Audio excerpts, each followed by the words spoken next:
Hey guys, welcome to TGS. We've got today our top 10 guns that we've seen and reviewed in 2019. These guns are just ones that have left an impression on us, that we've really enjoyed reviewing, and that have just left a lasting impression.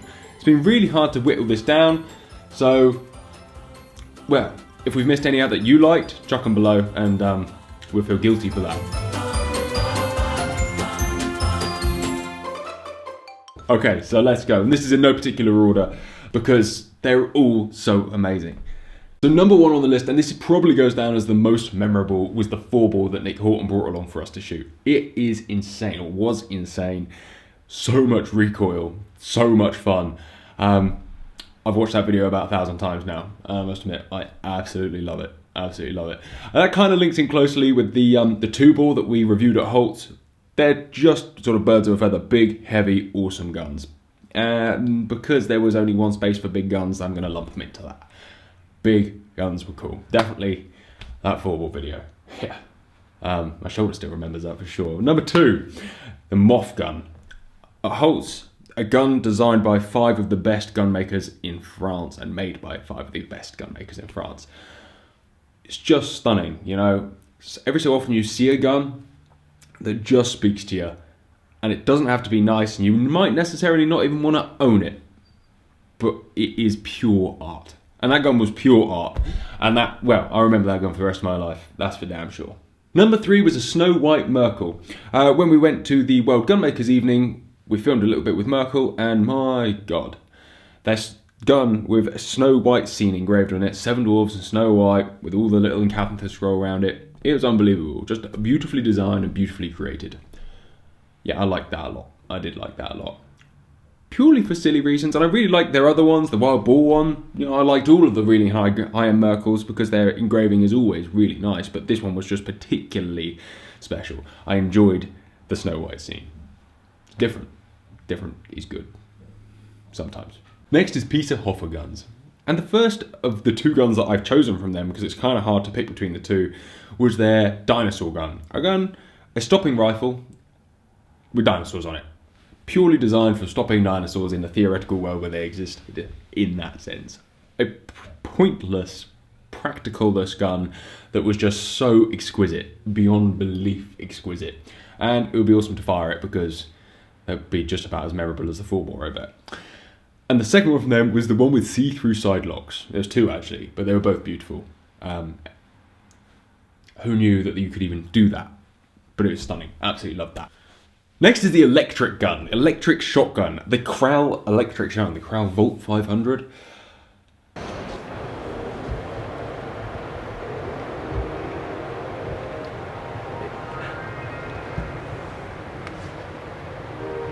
It's got an on switch.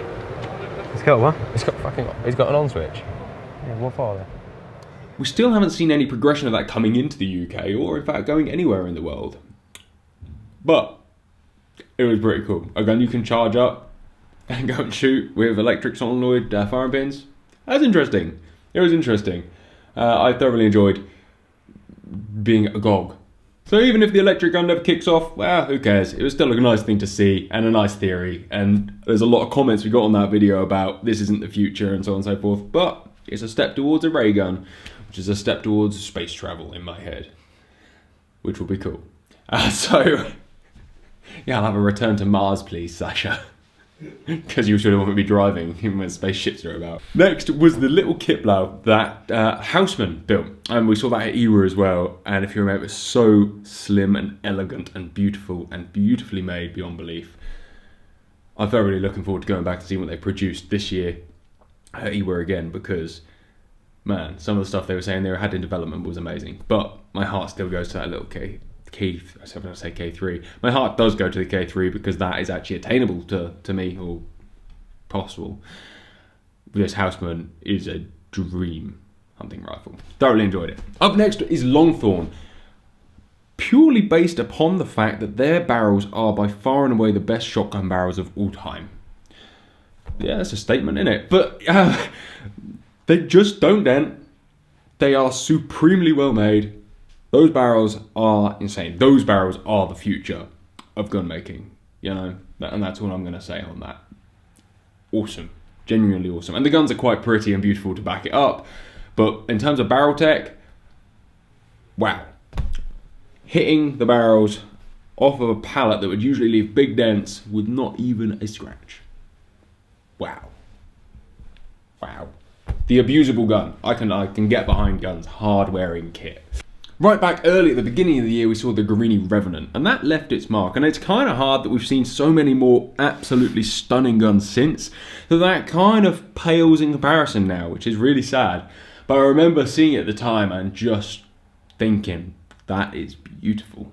That is so beautiful. A round action side plate with that engraving with a little bit of gold inlay. I remember my reaction to it at first, and it was just a stunner. Really, really nice. And that's why it deserves to be in there, actually, because although it has been trumped by so many other spectacular things that we've been so fortunate to see this year, but it's still stunning, right?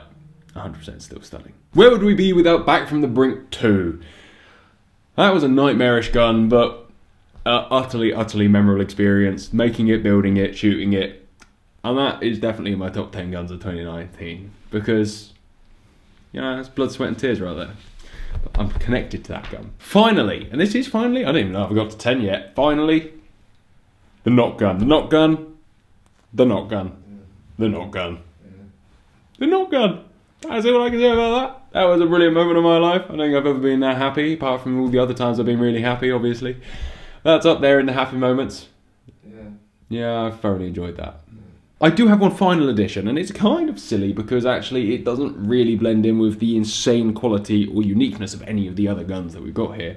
And that was a Remi 783. I used one when I was in Italy. I'll tell you what, it just performed real nice. And there's something just really pleasantly simple about it. In a world where, you know, we're getting more tech in our rifles and more stuff and more things that people say, think are necessary, it's a really nice thing to use something basic. And, well, you don't get much more basic. But, you know what? It's got a special place in my heart. And although the Remi 783 does deserve that spot, actually, thinking about it, I remember I shot that Remi AWR, and that is hands down my favourite rifle I've reviewed this year for quality and shootability, because it was just spanking. It was such a pleasure to shoot. Very memorable. Alright, so there you go, that was my top 10 guns of 2019. I'd love to know what yours were, if I've missed any out, of things that we've reviewed or looked at over this past year. Because Christ, there's been some amazing stuff. And next year, hopefully, it's only going to get better. Guys, take care, it's been brilliant. Have a great new year, and we'll see you next time.